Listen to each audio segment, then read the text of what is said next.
Gladiorum, you have completed your duty. A new dawn is about to rise. Why not swim towards it?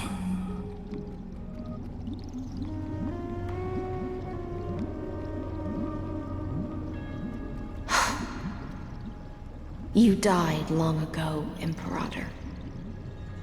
Depart from my mind. But your duty towards the Imperator did not die with me. That duty will bind you no more. You will be able to hold for yourself one grandiose feast after another in the endless days to come.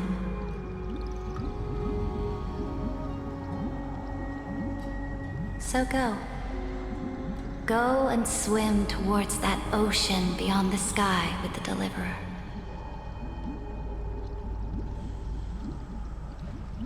Is this? A page out of that sidekick's book. I commanded her to gift this page to you when everything finally reaches the end.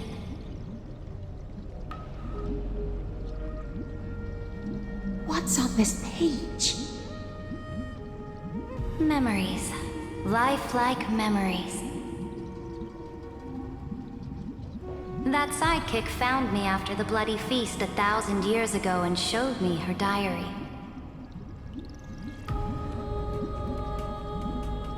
I saw within that notebook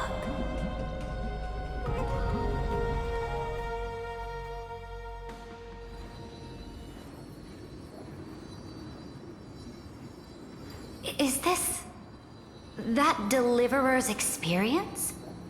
It's truly immersive. People beyond the sky apparently utilize this power to seal past scenery into crystals they call light cones. But I only know so much about the remembrance, so I can't completely replicate the past. But I'll do my best to talk about the missing parts.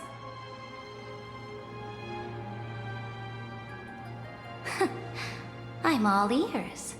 Go on then. Do your best. But if your chatter gets too boring, or if I deem it offensive, then law will become forever beyond your reach. Got it. I'm sure you'll find this to your liking. After all, it's human nature to want to embark on a journey into the unknown.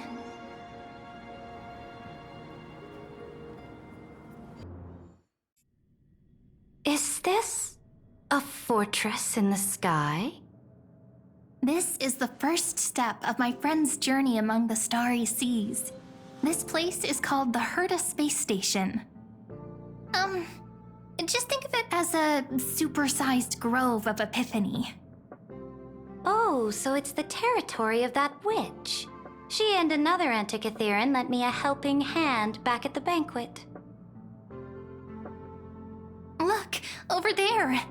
Looks like he's talking to Madame Herta in his memory. Let's go listen to what she thinks about this world, all constructed by eons and paths. Pretty nice space station, huh? But just wait. After a couple more stops on the Astral Express, you'll see sights that'll make this place look ordinary. Oh, the cosmos is so vast that the unknowns far outnumber the knowns. But none of them will end up being anything amazing. The farther you go, the more you'll understand what I mean. So do your best with the nameless. Break a leg! And remember to send an update or two to Asta when you've got some downtime.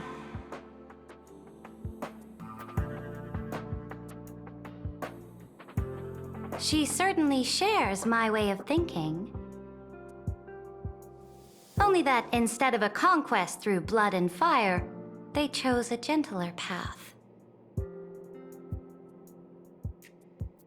People call Madame Herta and Mr. Screwlum geniuses. Apparently, only the smartest people in the cosmos can receive the blessings of Nous, Amphorius' true creator. Do you mean that even individuals of such nobility are merely subordinates to a god? On the contrary, after all, It was the very first of them who created the god. But I don't really know all the details about that. You might be able to ask Madame Herta herself when you get the chance. Let's go check out some other worlds next, shall we? A snow-covered land? Interesting. This star is named Eurillo 6. That name sounds so cold. Belobog sounds better. The girl we see here holds a similar station to you, Imperator. She's the supreme guardian of this world, a leader who took up the mantle of government during a disaster. I did not expect the Empress of this world to be so young. Well, your appearance isn't much older. It's all thanks to you that we survived the crisis. The collaboration with the IPC is both an opportunity and a challenge. Nonetheless, it's an important step in our journey back into the universe. This world was sealed beneath its sky just like Amphorius was, and they only managed to reconnect with the stars when the Nameless arrived. That IPC she spoke of, is it a more powerful organization? Yes, the IPC conquered many worlds through trade, and opened up a vast territory that way. There are many such powerful alliances beyond Amphorius, and they all walk on roads different from the destruction. Coming back to the Supreme Guardian and her Belobog, didn't they find a peaceful way to enter the interstellar community?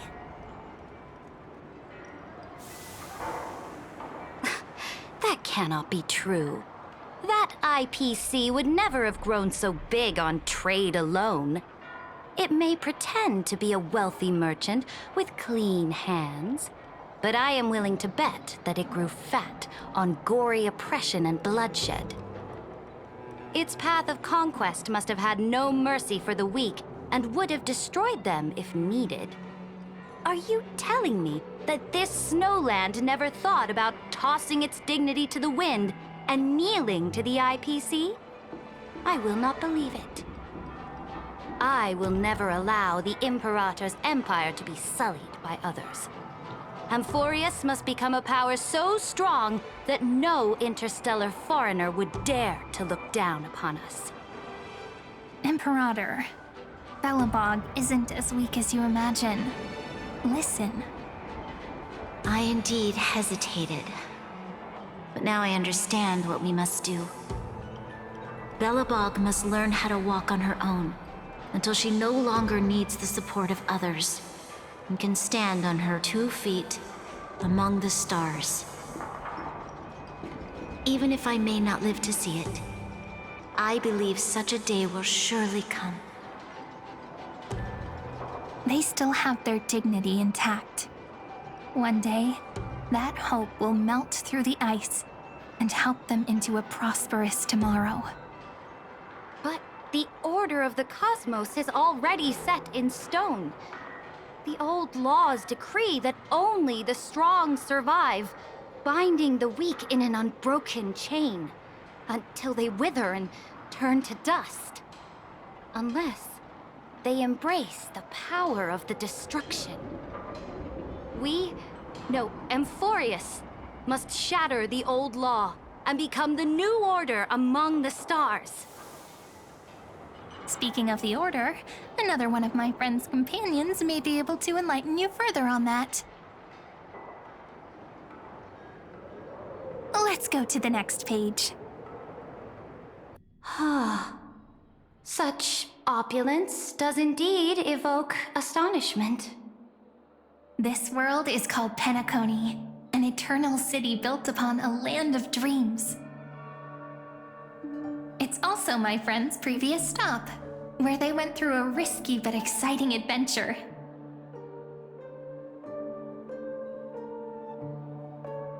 Tell me about it then. That man standing afar has wings on his head. I am truly curious. I wish to gaze upon the views of the Reverie Hotel one more time. I'll be just a traveler when I come back here again. And perhaps, through a traveler's eyes, even the things I once knew so well will feel strangely different. Penacony is a land of the harmony, where all dreams and hopes merge and combine. It believes in unrestrained freedom, and that's how it lost itself in shallow delights. Then, this young man before you chose to rewrite its laws, using the power of the Order, hoping to shape a dream-bound paradise of perfect happiness. Yet, the paradise of my dreams remains far away. Perhaps a brief journey with the Nameless can show me more possibilities in my search for paradise. As for what Penacony should look like, it'll be up to her. No, up to their trailblazing now. Oh, it sounds like this ideal kingdom is no more. That's right. The people chose to wake up at the end. You can't see tomorrow when drowning in sweet dreams. This individual's law acknowledged only gods and constructs, leaving no space for humanity. And yet, the fact that he could accept defeat and resume his journey shows a rare self-awareness and clarity of mind.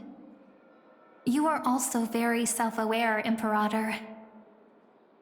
Then you must know that the world promised by the destruction also has no place for humanity.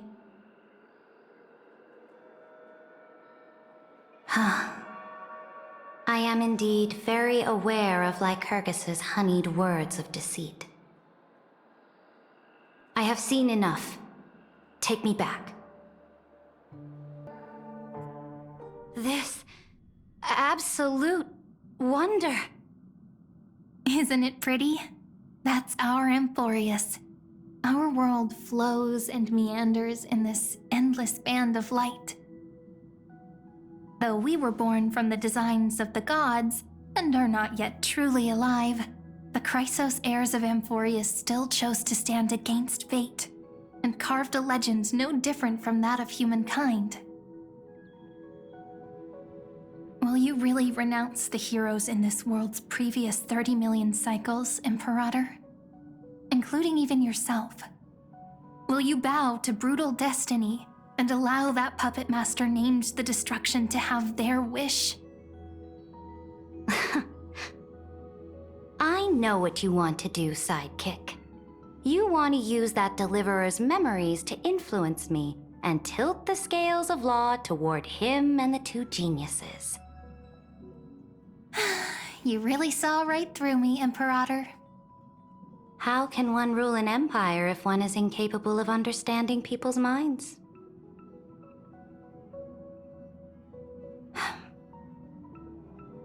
I have decided on Law's final destination. However, before I move my next chess piece, before we go on, tell me this, sidekick. Throughout his trailblaze,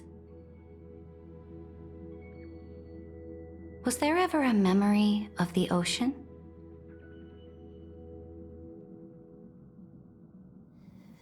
The ocean. My cradle.